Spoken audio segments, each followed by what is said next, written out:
In North Korea, silence is safety. Words are dangerous. Questions are forbidden. And music can be deadly. Yet across this hidden land, from the crowded streets of Pyongyang to the small villages near the Chinese border, a forbidden sound is spreading. A sound banned by the government, but loved in secret by the youth. It is the sound of K-pop, the global music phenomenon born in South Korea. And inside North Korea, listening to it is not entertainment. It is an act of rebellion. To understand why this story is so extraordinary, we must first understand the iron grip of life inside North Korea. This is not just a country. It is a system designed to control every detail of human existence. From the moment they are born, North Koreans are surrounded by propaganda. Children are taught songs praising their leaders before they can even write their own names. At school, history lessons glorify the Kim dynasty and demonize South Korea, the United States, and Japan. The only television channels are state-run, and newspapers print nothing but government-approved stories.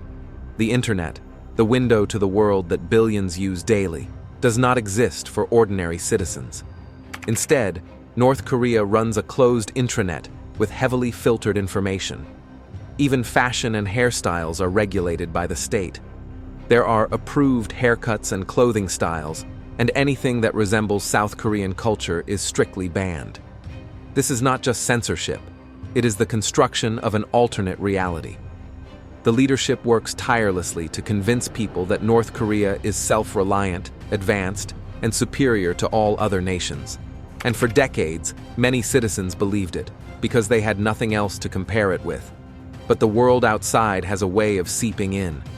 In the 1990s, during a devastating famine, North Korea's borders with China became more porous. Smugglers brought in rice, medicine, and basic goods, but along with these necessities came something more dangerous: culture.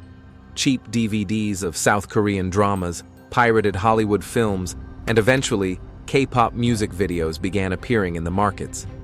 At first, it was just curiosity. People watched secretly, amazed at the differences in language, fashion, and lifestyle.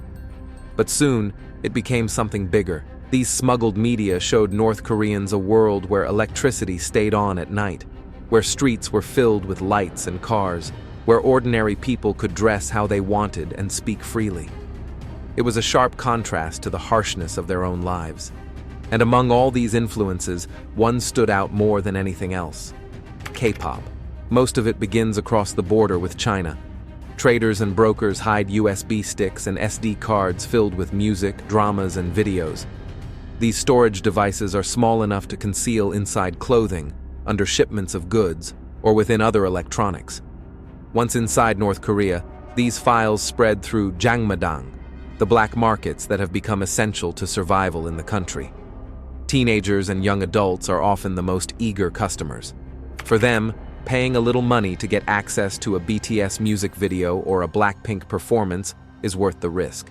Once they acquire the files, they copy them onto other USBs, share them with trusted friends, or hide them on secret devices.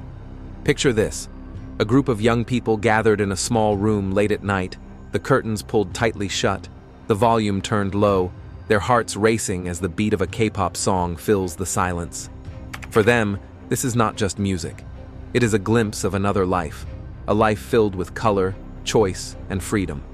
But every beat comes with danger. In North Korea, the punishment for consuming foreign media is severe. Anyone caught watching a South Korean drama or listening to K-pop can be sentenced to years of forced labor in brutal prison camps.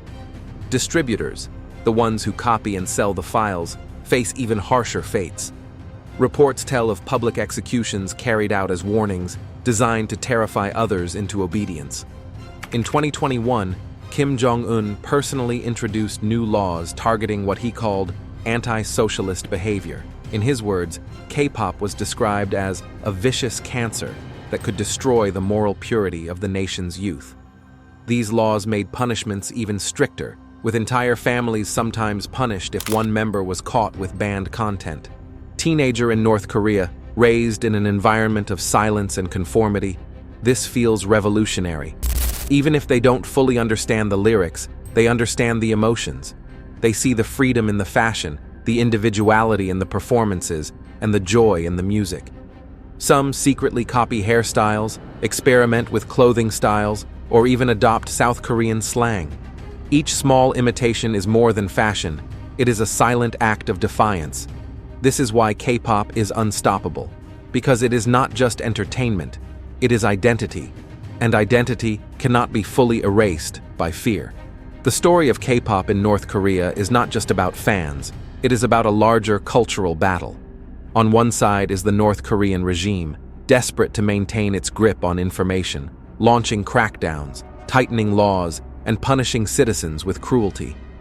On the other side is an unstoppable wave of global culture, led by South Korea's entertainment industry that has already conquered Asia, the Americas, and Europe.